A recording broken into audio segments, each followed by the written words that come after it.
Écoute, écoute. Bonjour, mon invité aujourd'hui est Romuald Siora, qui est chercheur associé à l'IRIS, essayiste, qui vit à New York depuis 15 ans, donc qui est un très bon observateur de la vie politique américaine. Et bien sûr, avec lui, nous allons parler des élections présidentielles à venir et des primaires en cours aux États-Unis. Romuald Siora, bonjour. Bonjour Pascal. Alors, certains disent que l'élection est pliée, que du fait des bons résultats économiques de Trump, dont il se targue lui-même d'ailleurs peut-être à tort, il est probable qu'il soit réélu pour un deuxième mandat. Est-ce que les jeux vous paraissent faits à cette heure ? Oui et non. Si rien ne se passe d'ici novembre, si l'économie semble toujours rayonnante aux États-Unis, s'il n'y a pas une crise internationale, s'il n'y a pas un scandale, et encore je ne sais pas quel scandale pourrait atteindre Trump aujourd'hui, oui. Je pense que Trump sera réélu. Il faut quand même se rappeler que les Américains ont toujours tendance à offrir un second mandat à chacun de leurs présidents. Pour ce qui est de George Bush père, tout le monde pensait 6 mois avant l'élection qu'il serait réélu. Ce n'est pas arrivé. Donc les jeux ne sont pas faits. Mais si les deux présidents qui n'ont pas eu un deuxième mandat, Carter et George Bush, c'était en grande partie du fait de la crise économique lorsqu'ils sollicitaient un deuxième mandat. Oui, et puis Carter, il y a eu aussi la crise des otages de Téhéran. Voilà. Et plusieurs... Carter, c'était quand même un petit peu différent. Les États-Unis étaient en plein dans une sorte de crise d'identité. Depuis l'assassinat de Kennedy, tout semblait tomber un peu, s'éparpiller dans tous les sens. Et Reagan paraissait pouvoir offrir une forme de stabilité. Donc il y avait aussi un rejet de la personne chez Carter, tandis que George Bush père, oui, c'était économique. Donc si rien ne se passe, si rien ne bouge, et si Trump n'a pas face à lui un candidat qui puisse motiver les jeunes et les minorités, oui, il sera réélu. Alors, vous indiquez donc un candidat qui puisse motiver les jeunes et les minorités, c'est un peu le profil de Bernie Sanders, par rapport au débat de dire il faut plutôt un modéré pour attirer les voix du centre contre Trump. Vous penser que la carte finalement d'un candidat qui a des convictions très affichées, comme finalement Trump en 2016 par rapport à Hillary Clinton, est plutôt le bon choix pour le Parti démocrate? Oui, c'est ce que je pense depuis le départ. Au début, je croyais qu'Elizabeth Warren aurait pu être cette candidate, car elle est très marquée à gauche, mais un peu plus positionnée. Elle fait quand même establishment. Voilà, un peu plus establishment que Bernie Sanders. Et puis il y a l'âge aussi. Bernie Sanders, 79 ans, il a eu un problème cardiaque important il y a quelques mois. Bien qu'à titre personnel, je soutienne Bernie Sanders, je pensais qu'Elizabeth aurait pu être une meilleure candidate. Non. Objectivement aujourd'hui au niveau des deux, les jeux sont faits, et oui, pour répondre à votre question, seul un candidat anti-establishment, un candidat radical dans ses idées peut aujourd'hui motiver une grande partie de l'électorat démocrate et également prendre des voix sur Trump. Il ne faut pas oublier que quelqu'un comme Bernie Sanders va motiver les latinos, les afro-américains, les jeunes, les minorités en général, et également peut reprendre des voix sur les classes populaires qui en grande partie ont voté Trump. N'oublions pas que... Et qui ont déserté Hillary Clinton. Bien évidemment, et qui ne voteront absolument pas pour Joe Biden, ou encore moins évidemment pour Michael Bloomberg. Donc oui, je pense que Bernie Sanders est le seul candidat qui puisse battre Trump, et je pense qu'il a, s'il gagne la primaire, je pense que oui, il a une chance sérieuse de battre Trump en novembre. Mais néanmoins, je resterai à l'heure qu'il est un peu prudent. Je le répète, s'il n'y a pas de nouveauté au niveau domestique, au niveau de la politique intérieure, de la situation intérieure des États-Unis, je pense que même face à Bernie Sanders, Donald Trump sera réélu. Alors Sanders semble bien parti pour les primaires, mais certains doutent qu'il puisse réellement gagner. On entend beaucoup de choses que l'appareil du Parti démocrate voudrait le priver de sa victoire, qu'il est vraiment trop éloigné. D'ailleurs, il n'est pas membre lui-même du Parti démocrate, et qu'en tous les cas, il est vraiment une figure un peu de gauchiste par rapport à l'appareil du Parti démocrate. Il n'a pas peur d'employer le mot de socialiste qui, il y a encore quelque temps, était un mot grossier, tabou aux États-Unis. Il y a un petit scandale qui s'est passé hier aux États-Unis.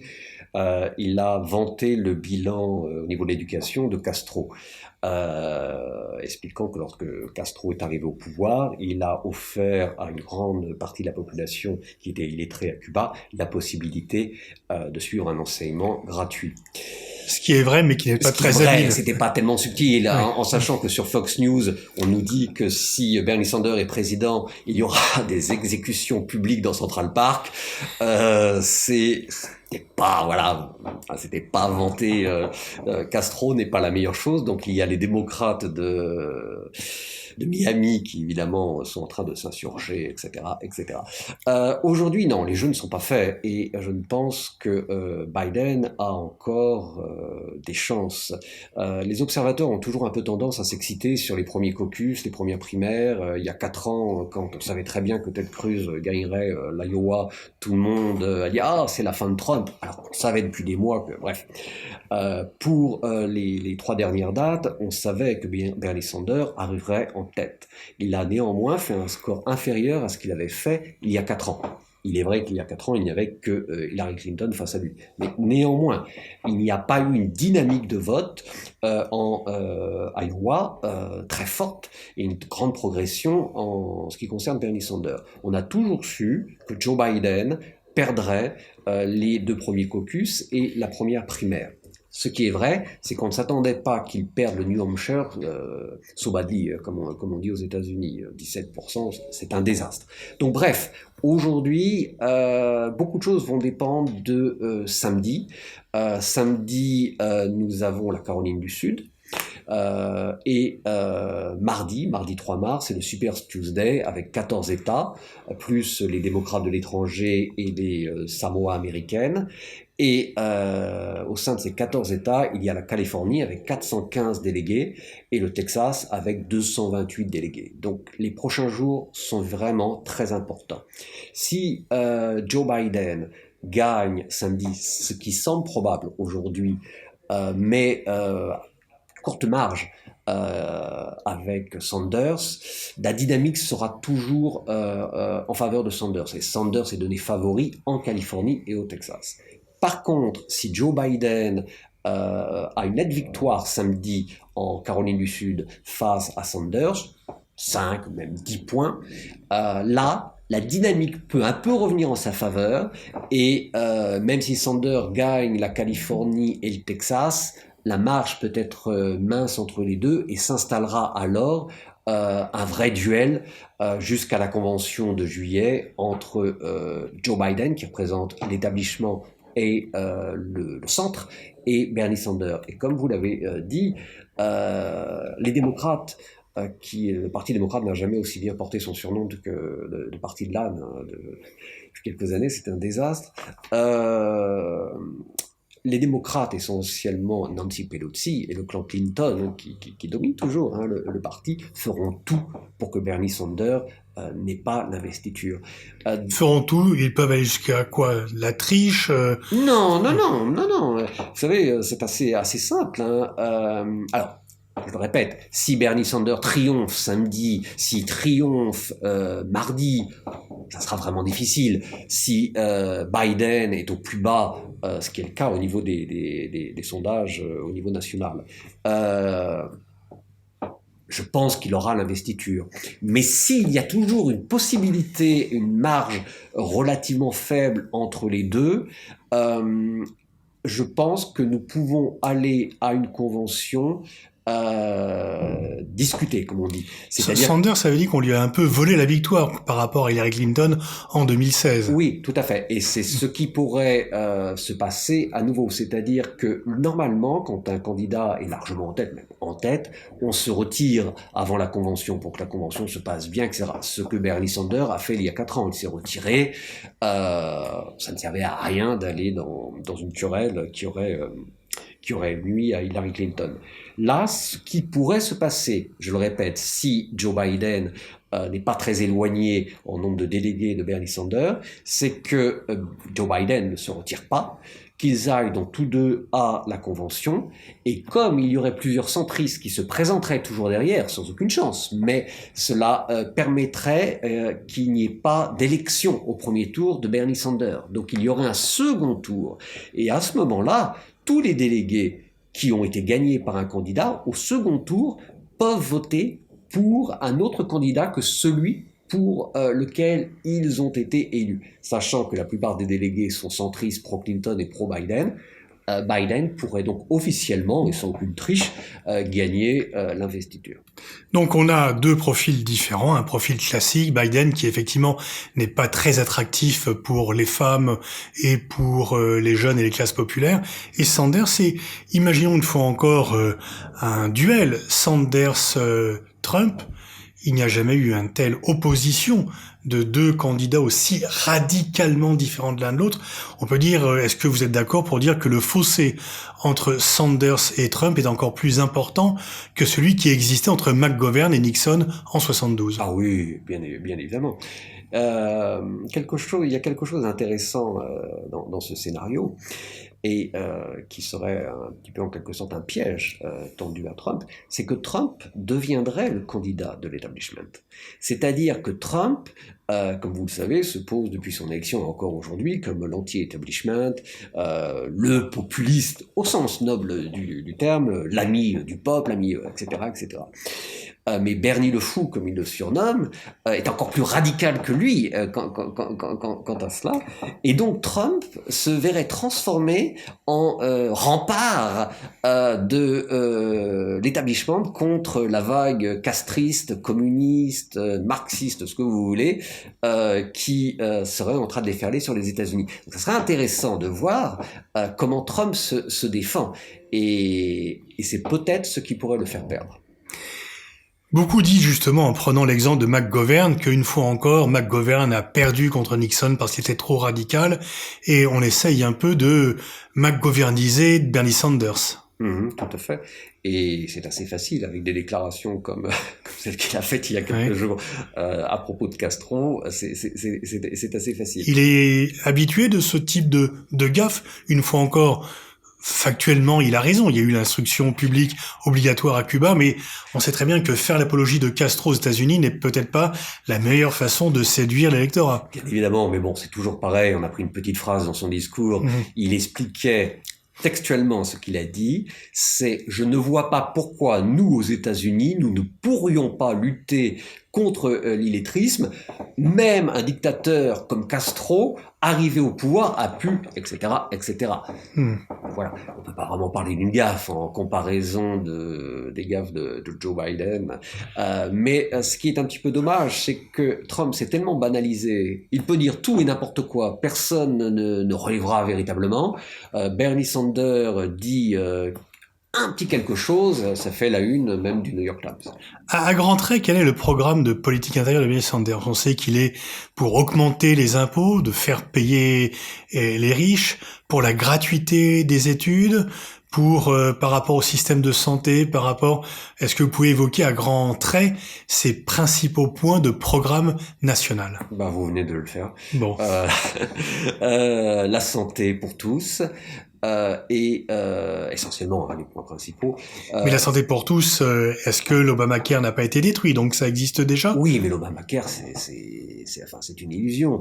En Europe, en France, on se dit l'Obamacare, c'est vrai, c'est mieux qu'avant. Mais l'Obamacare, c'est bien, ça oblige tout le monde à avoir une assurance. Mais est-ce que vous savez combien moi je paye par mois d'assurance avec mon épouse? On a près de $2000 d'assurance tous les mois. Et je suis loin de gagner des salaires mirobolants comme vous en doutez. Donc c'est quand même très très très très cher. Donc si vous êtes pauvre, l'assurance vous est payée par le gouvernement. Si vous êtes dans les classes moyennes inférieures ou au milieu, c'est quand même un coût, énorme. Donc l'Obamacare, c'est quand même pas l'Eldorado. Ce que propose Sanders par rapport à cela? C'est un système à la française.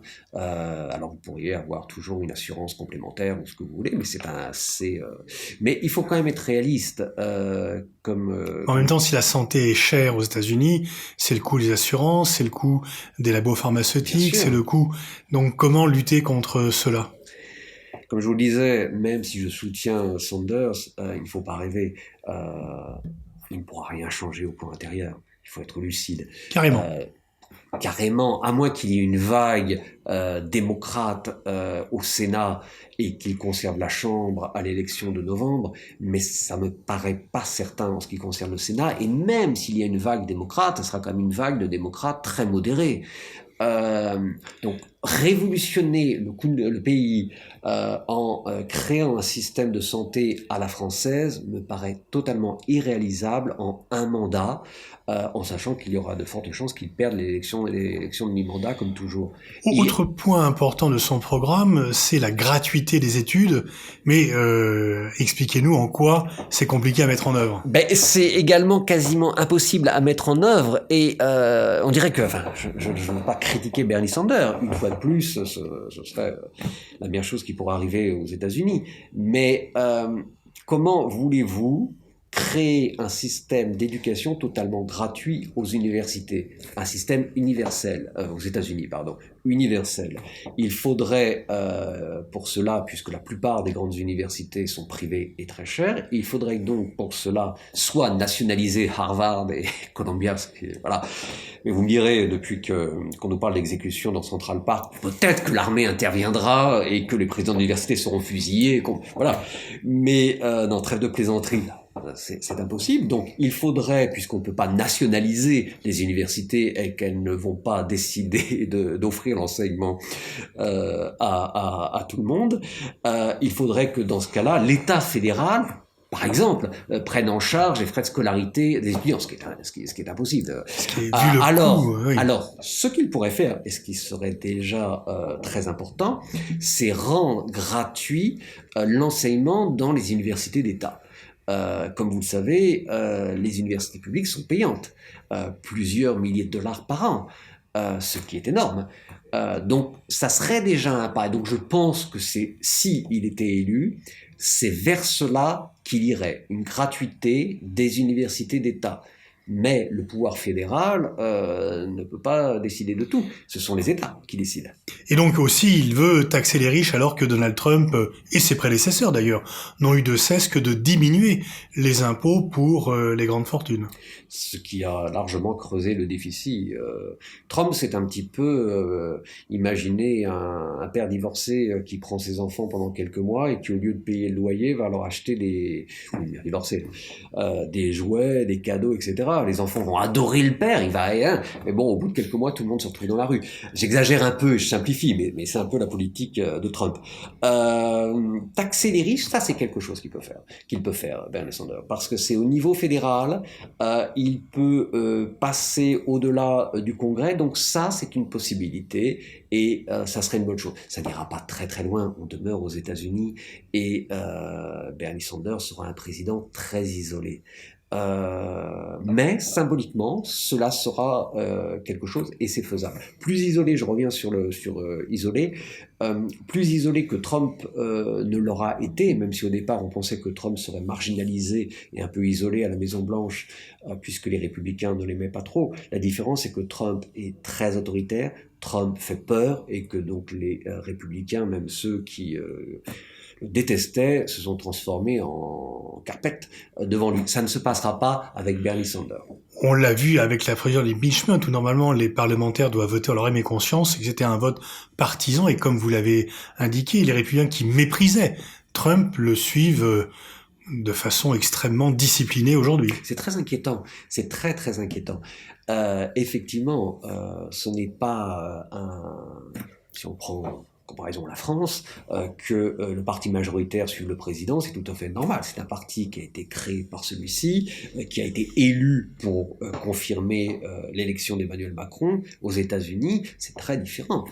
l'intégralité des républicains qui sont aujourd'hui au Sénat, quasi l'intégralité au Congrès, enfin à la Chambre des représentants et au Sénat, étaient totalement anti-Trump il y a encore 4 ans. Ils ont eu la possibilité, enfin, on savait que Trump ne serait pas viré, mais ils ont eu la possibilité, 20 personnes, c'est pas grand-chose, il en a manqué 19, de se débarrasser de Trump. Ils ne l'ont pas fait. Dans un calcul d'immédiateté. Ah mince, si demain on vire Trump, il sera de toute façon, il va nous tweeter, etc.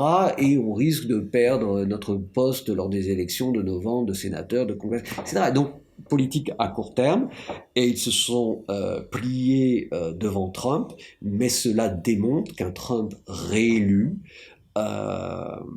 aurait un pouvoir comme aucun président américain n'en a eu auparavant. Alors, première chose, donc une influence plus qu'un pouvoir. Une sorte de codilio à la Maison-Blanche. On a vu aussi lors de la présidence d'impeachment un parti démocrate assez diversifié en termes générationnels et en termes ethniques, et un parti républicain très largement blanc. Est-ce que, une fois encore, pour revenir à cette métaphore Trump-Sanders, qu'est-ce que vous inspire cette profonde division de l'Amérique? Vous qui vivez depuis 15 ans, comment comprenez-vous cette évolution? Les États-Unis... On parlait avant d'un consensus bipartisan, il n'est plus possible aujourd'hui. Non, il n'est plus possible, mais d'abord, il y a la démocratie est en train de s'écrouler progressivement aux États-Unis. Tant est qu'on puisse parler de démocratie lorsqu'on a 2 partis, un système... bipartisan, mais bon. Aujourd'hui, un titre d'exemple, personne n'en parle aujourd'hui en France. Vous savez que la primaire concerne également les républicains, même si Trump se représente et même si évident qu'il sera le candidat républicain. Néanmoins, il y a eu 3 candidats face à lui. Et il y a toujours un candidat en liste, Bill Weld, qui n'a qu'un %, même pas un délégué, alors que Trump en est déjà à 88. Mais peu importe, il y a quand même quelqu'un qui se présente contre lui. Le Parti républicain a annulé, je crois, je dis des chiffres un peu, mais 60 ou 70% des caucus et primaires. Il n'en demeure que quelques-unes. C'est ahurissant. Personne, que ce soit au New York Times, au Washington Post, personne ne relève cette atteinte à la démocratie. C'est plutôt, dans le dos de la démocratie, même si on sait que Trump gagnerait l'investiture, il y a une élection. Après tout, qui peut prévoir ce que les électeurs feront dans le bureau de vote? Donc oui, la démocratie est en berne aux États-Unis. Oui, il y a des fractures de plus en plus profondes dans l'électorat américain et dans la société américaine entre les différentes classes sociales, entre les différentes communautés. Je pense que c'est irréconciliable. Même si Bernie Sanders est élu, cela changera la donne au niveau international, oui, mais au niveau domestique, au niveau de la politique intérieure, non. Je pense que les États-Unis sont sur une pente déclinante très raide. Pour conclure, Romuald, vous parlez tout à l'heure d'un Donald Trump qui ferait des cadeaux dont le prix serait à payer plus tard. Selon vous, quel est l'état réel? On parle toujours de la bonne santé économique des États-Unis. Quelles sont les failles économiques des États-Unis? Vous savez, titre d'exemple, on parle de l'employment, du chômage aux États-Unis qui est au plus bas. C'est vrai, mais de quel job parlons-nous? On ne se rend pas véritablement compte en Europe. Les Français qui fréquentent des Américains qui ont des bons emplois, qui ont la Sécu, mais l'Américain moyen, je ne parle même pas des couches populaires, l'Américain moyen a un travail parfois 8, 10, 12 heures par jour, sans congé payé bien évidemment, avec 3-4 jours de vacances par an, et aucune sécurité de l'emploi. La plupart de ces millions de jobs qui ont été créés sous Trump sont des emplois poubelles, de véritables emplois poubelles, avec des femmes, des hommes qui travaillent, je ne plaisante pas, qui travaillent 8, 10, 12 heures par jour pour un salaire ridicule, avec évidemment l'angoisse d'être viré à la première opportunité. Ce qui se passera dès qu'un semblant de récession apparaîtra, vous allez voir comme le chômage va progresser à nouveau. Merci Romuald Sciorra. Vous préparez un livre qui va sortir à la rentrée. Oui, Pauvre John, le cauchemar américain. Bien, on en reparlera à la rentrée 2020. Merci à vous. Merci Pascal.